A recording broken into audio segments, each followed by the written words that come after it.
So we've decided to put a surgical team and crew into a submarine, reduce it way down in size, and inject it into an artery.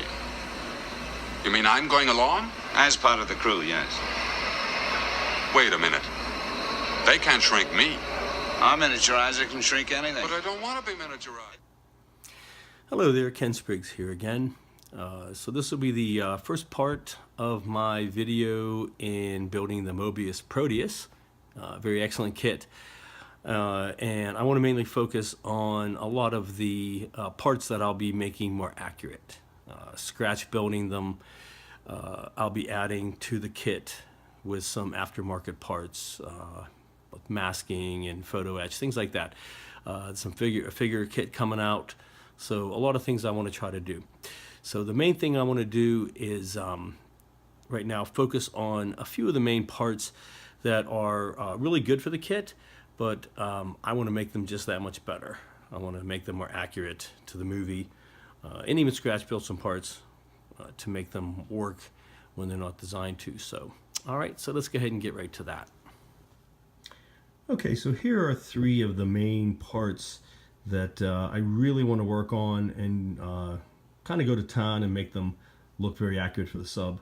Some of them I'll be opening up and adding extra parts to them. Some of them will actually have moving parts that they normally don't. And I'll kind of go over those with you. So what I did is I actually purchased two of the kits, as you can see right here. And there's the top of the lid. I have two of them. Some of the parts that I'm going to make, I'm going to have to cannibalize parts from one kit in order to make them on the other. And part of that will be like the hatchways. I'll talk about those here shortly. But the main thing, there's three main parts of it that really want to make them accurate for the kit that, that I can do a lot of work on. So here are the three parts that we're talking about. And we'll talk about them.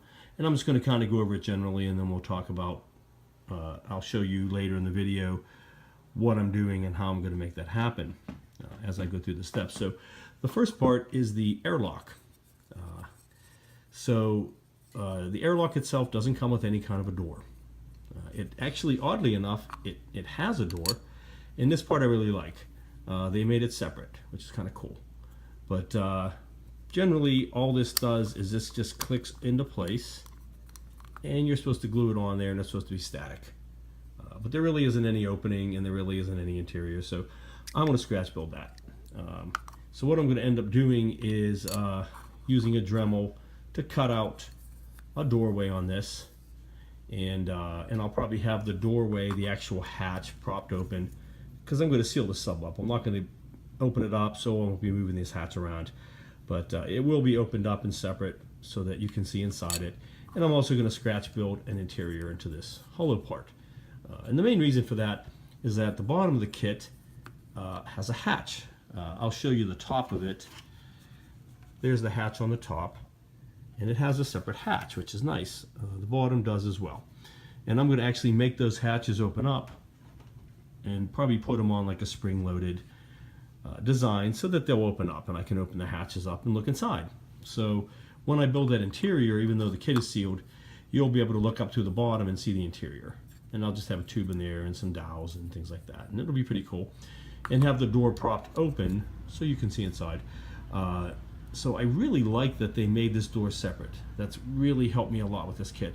I was afraid that I would have to, it would be one piece on this, and I'd have to cut it off on one kit and, you know, smooth it down and use it as a hatch on the second, but I don't have to do that. They've taken away that for me, so that's great. So all I'm going to do is cut that out, and then I'll have an interior to that. So we'll have more on that a little bit later.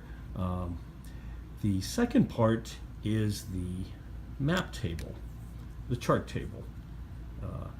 And this piece, very common in all the kits that they've made. I built a couple of these. This is the first styrene, of course, which is amazing to me. But I built the lunar models, vacuum form. I built resin versions, the crow's nest. Very nice kits.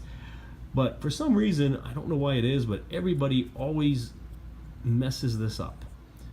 They basically just make this a bunch of little dimples, very shallow. These are supposed to be tubes. This is a chart table, and the tubes hold the charts, and they pull them out, and they sit on this flat part at the bottom, and this part down here lights up, and it shows the maps, and they can see where they're going. It helps them navigate. But these aren't slots at all. These are just little teeny shallow dimples. So I'm going to drill those out, make them deep, glue some tubing on the back so they have some real depth to them. I'm even thinking about putting some tiny little charts within them, you know, just some paper charts, that kind of thing. But that's the main thing. And then this bottom part here, I'm gonna probably recast the bottom part of this in a translucent resin. I want it to light up so you can actually put it on. And it comes with a nice decal showing one of the charts on it of the human body, and it's kind of cool. And I'll just put that on and light it up from behind. But I really want to open that up. And there's a couple of kits coming out, like I mentioned, some aftermarket kits. There's a masking kit, which is pretty awesome, and I'll go over that later in another video. There's going to be a photo etching kit, which is really nice, and they're going to have the different parts, including this chart table. They're going to replace this front piece with a piece of photo etch metal that'll have all the properly sized holes cut out of it. So you can use that as a template or just put it over top of it and drill that out so that this is actually has some depth to it. You have charts going into it. So that's always been a pet peeve of mine with these kits, but I can fix that up. The beauty of this is that this is a separate piece. This goes onto a table, and it has two sides. It has a tabletop underneath it, and it's raised up. Most of the resin kits, it was one big hunk of resin, which made it very hard to drill those little teeny holes out and get anything behind it.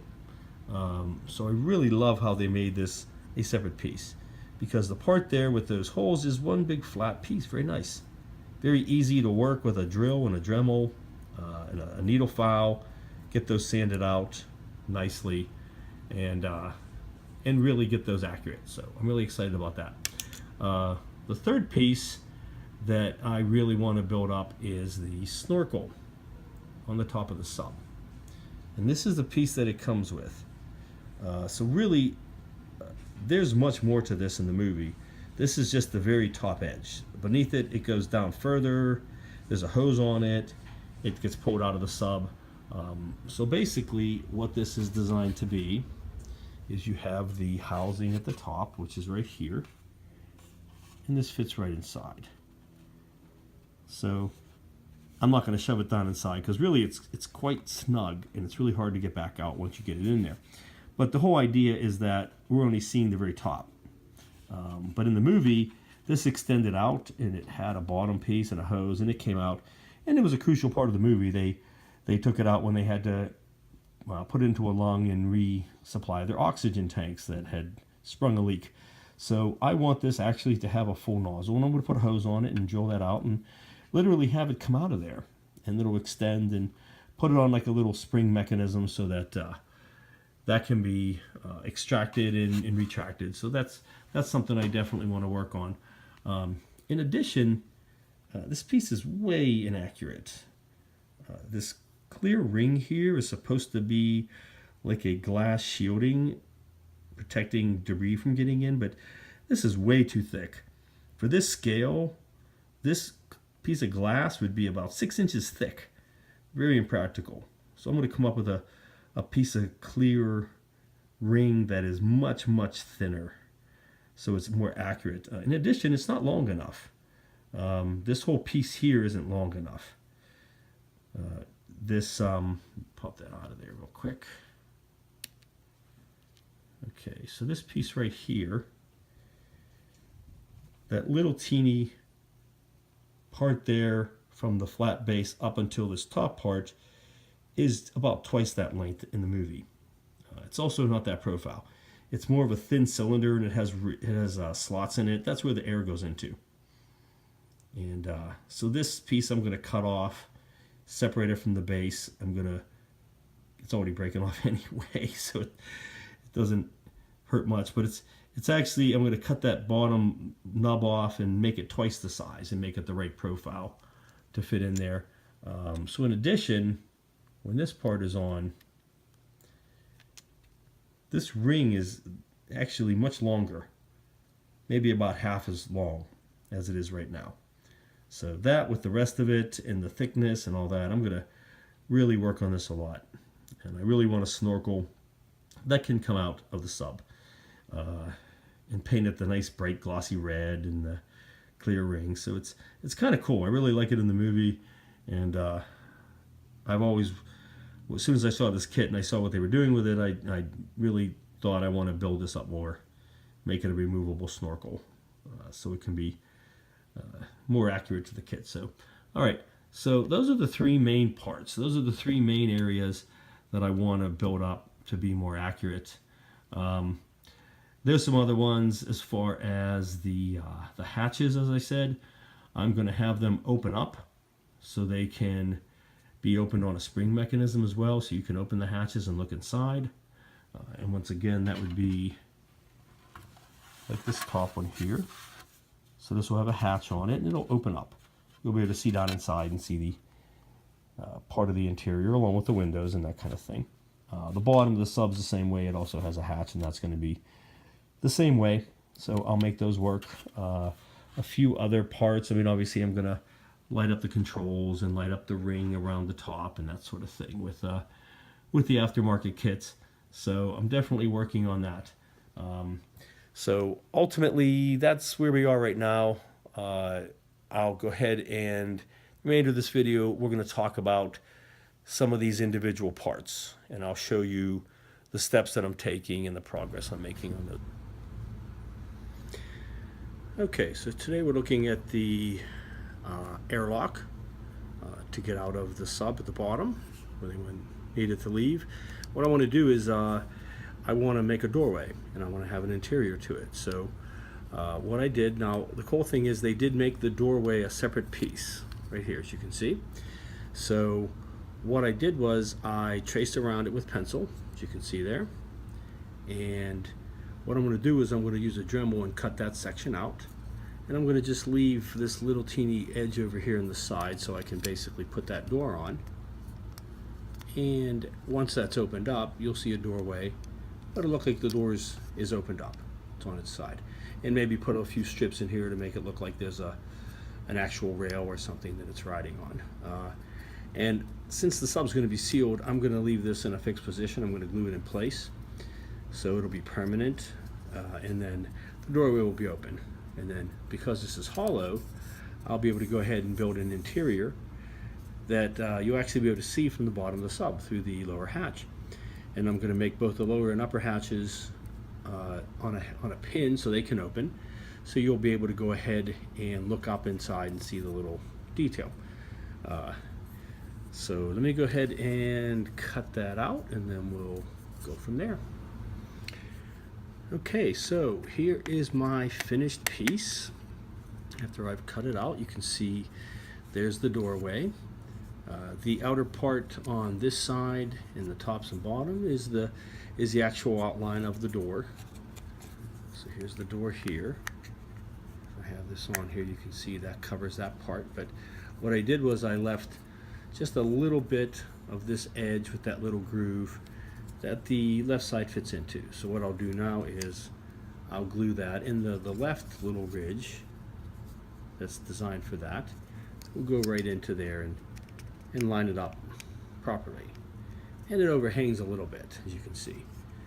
So it covers that extra piece that I did, and it shows a nice little door opening, which is really nice. And if you look up through the bottom there, once again, also there's that door opening. So the next thing I want to do is I want to use some sheet styrene and go ahead and scratch build a basic interior, just a basic tube in there, and put that in. So what I did was I went ahead and cut out a piece, as you can see right here. It's just a piece of really paper thin styrene, and I already cut it out so that the door parts would match. So let me go ahead and put that in there. We'll see what that looks like.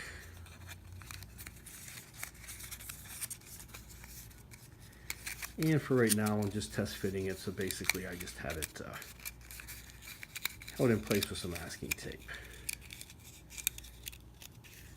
Once I'm all done with it, I'll go ahead and get it glued into place and finished properly. There we go. Okay. Then the bottom. Alright, so basically, just to kind of give you an idea what that's going to look like. Let's see.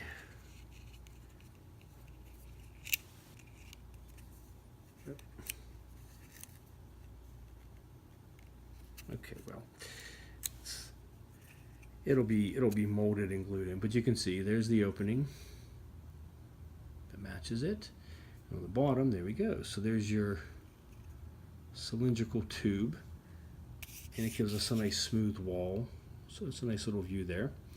And what I'll do is, obviously on the top I'll have a cap, a roof part, and then inside of here I'm going to go ahead and have some little holes cut out at the top that drain the water from it, as it showed in the movie. It'll sort of look like this. This is from a paper model of the Proteus, but as you can see, there's the hatchway. You have these little rounded holes. They were just chambers that water could come through. A little round wheel that you turn, a couple little lights up here, and then just a little switch or a valve release here. So basically I'll put that detail on the inside.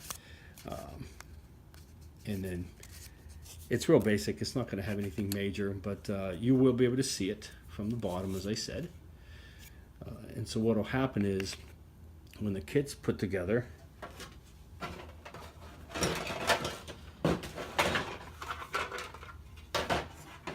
you'll be able to see up through this bottom hatch hole. And I've already started to cut that out. I've made it larger, and I'll continue to make it a little bit larger so that it'll actually be over the bottom hatchway.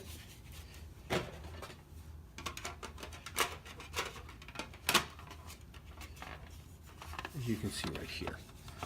So there's the actual hatch. I have the hatch taped on the bottom right now, so you can see the little hatch down in there. It's kind of neat. And that's where you'll be looking up from the bottom. So right now, obviously, I have a hatch tapped on. When that's done, you'll be able to remove it and be able to look up there and see it. So basically what we're looking at is, you'll have your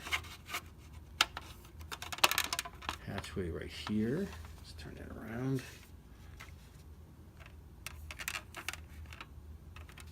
And there's what you're going to see. You can see the little hatch down in there. And the nice part is that I'm going to open up the back windows. So when I do that, basically you're going to get a really nice view right there of this open hatch. You won't see all of it, but when you have the back wall in right here, you'll have your open hatchway there. You'll be able to see this from there, so that'll look kind of neat. And like I said, you'll have the door basically just attached right here on the outside as if it's opened. And then when it's all done, you'll be able to look up through the bottom and see that interior detail. So that'll be kind of neat. All right, thank you. Okay, so that's going to pretty much wrap up this first part. I do have some more progress made, and I'll follow up very shortly with a part 2, and we'll look at my progress with the chart table and with the snorkel. The snorkel, a lot of work done on that, not enough to put in this video here, and I'll pretty much be completing it. So that's turning out really well. So I will see you again in part 2.